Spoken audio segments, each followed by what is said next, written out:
Ini otak dibelah. Ada gambar melengkung putih, namanya corpus callosum. Di tengah. Perempuan lebih tebal 30% dibanding laki-laki, ya. Karena lebih tebal, next, ya.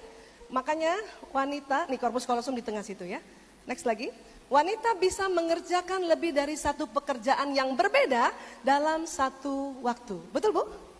Ibu pernah masak? Suapin anak? Balas WA apa? Kakinya ngepel begini? Pantatnya tutup lemari pernah? Ah, itu kita banget.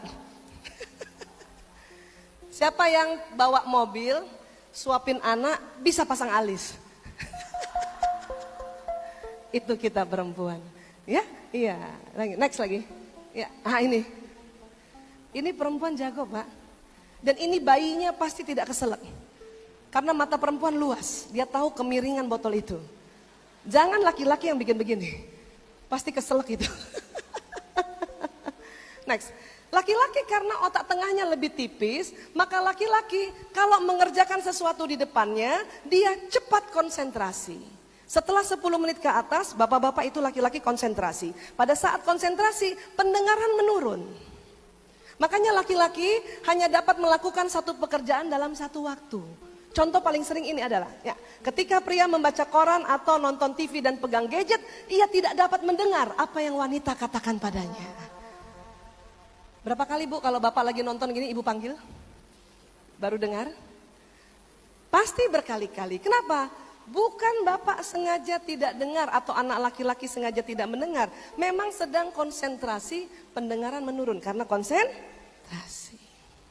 Saya punya anak 4 begitu kan. Kalau dia main PlayStation kompak sekali. Pernah suatu ketika sedang saya pulang dari seminar, lihat anak saya main. Assalamualaikum, lanang prio kakung jaler. Dia tidak nengok, tidak dengar. Ibu-ibu, Pak, kalau sudah begini, anaknya tidak menjawab, suaranya naik setengah oktav. Tapi berusaha masih senyum. Lanang, prio, kakung, jaler juga tidak menjawab. Mulai bertanduk. Ya Allah. Lanang, prio, kakung, jaler. Gitu kan? 4-4-nya berbalik, Pak. Tuh. Waktu dia lihat muka saya, dia tanya sama saudaranya, ibu kenapa marah ya? Karena dia tidak tahu ini panggilan ketiga. Makanya banyak anak laki bilang sama saya, Bu Aisyah, saya heran bundaku kalau manggil marah. Itu karena panggilan ketiga, Nak. Dan banyak suami-suami bilang sama saya, Bu Aisyah, saya heran kenapa istri saya kalau manggil melotot. Saya bilang, istri bapak yang mukanya cantik waktu panggil itu panggilan pertama dan kedua. Mas, mas, mas. Pas muka kita begitu dia belok, dia balik. Maka saya harus rubah strategi setelah tahu tentang otak pria. Ibu mau? Supaya selalu disayang suami dan anak laki-laki? Oke. Kalau memanggil suami dan anak laki-laki, ibu, pertahankan senyum sampai panggilan kelima. Mas, mas, mas, halo, mas. Supaya waktu suami balik muka kita masih cantik. Bisa begitu? Betul? Kalau nggak bisa mempertahankan senyum sampai panggilan kelima, memanggil suami atau anak laki-laki tidak usah berteriak-teriak dari jauh. Lebih baik disentuh atau dicolek.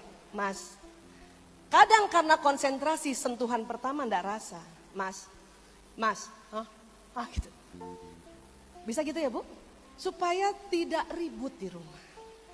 Saya sejak 2006 sudah begitu caranya. Hanya karena ilmu ini baru, saya menikah 92 sampai 2006 kan berantem terus gara-gara ini, ya. Ilmu ini baru, masih sering lupa. Kalau ada suami di depan, saya dari belakang suka begini deh.